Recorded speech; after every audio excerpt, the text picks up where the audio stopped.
Kristen yang rajin? Oh, sangat soleh di Kristen. Sangat soleh di Kristen. Apa yang menyebabkan lu sampai akhirnya melepas agama Kristen?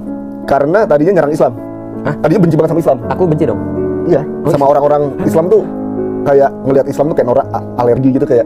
Apalagi kalau ngelihat orang pakai jubah putih, pakai peci, berjenggot gitu kayak nggak mau deket-deket. Gua bilang serem, juga. serem banget. Nah, karena benci itu malah Jadi cinta. keluar dari kekristenan itu. Kenapa? Nah, karena benci kan kalau ngeliat orang Islam kan rasanya pengen apa ya, pengen menyalahkan nabinya mereka, pengen menyalahkan Tuhannya mereka, pengen ngedebatin mereka terus.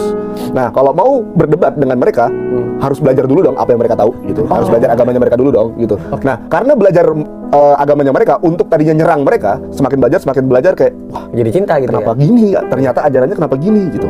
Nah, semakin belajar akhirnya ragu dengan bukan ragu dengan kekristenan saat pertama kali belajar. Saat pertama kali belajar kayak mulai yakin sama Islam. Akhirnya takut tutup buku. Nggak mau belajar Islam lagi. Takut kalau Islam ternyata benar.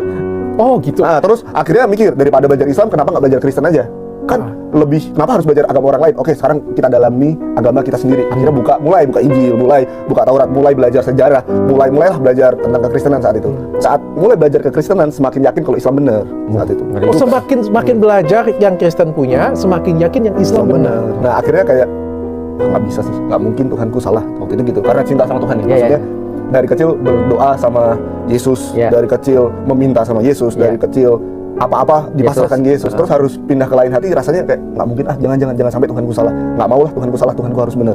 Karena itu akhirnya jatuhlah ke agnostik. Kayak oke lah, daripada bingung Kristen ini salah, Islam belum tentu benar, udahlah nggak usah ada agama, tapi ada super power, higher power di atas sana ada gitu. Oke. Terus akhirnya di titik takut mati. Ini singkat aja ya. Ya, emang kenapa harus dua-duanya harus ada salah satu yang benar? Kenapa nggak dua-duanya benar? Kebenaran itu pasti mutlak. Aku gatel, dia pasti gatel. Karena ini kayak diundang khusus untuk dia. Ini yakin gimana?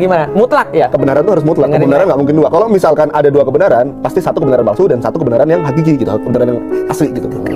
Kayak mungkin nggak sih kalau misalkan produknya dokter ini ada dua produk, yang satu bukan punya dokter, tapi namanya sama. Terus enggak ini juga benar kok, ini benar. Kan nggak mungkin. Yang benar adalah yang punya dokter Richard. Mungkin. Gimana caranya? Enggak, logikanya itu konteksnya apa? Kalau kebenaran itu satu. Iya, kalau ada banyak jalan menuju Roma, kalau kita mau ke Pondok Indah bisa lewat Ciputat, bisa lewat Blok, semuanya benar. Tujuannya satu kan? Tujuannya satu. Betul, tujuannya tuh kebenarannya satu. Tujuannya di sana, gitu kan? Mau lewat mana aja benar. Tujuannya Tuhan. Jalannya banyak agama gitu. Betul, tapi kalau jalannya ternyata tidak menuju Tuhan tersebut gimana?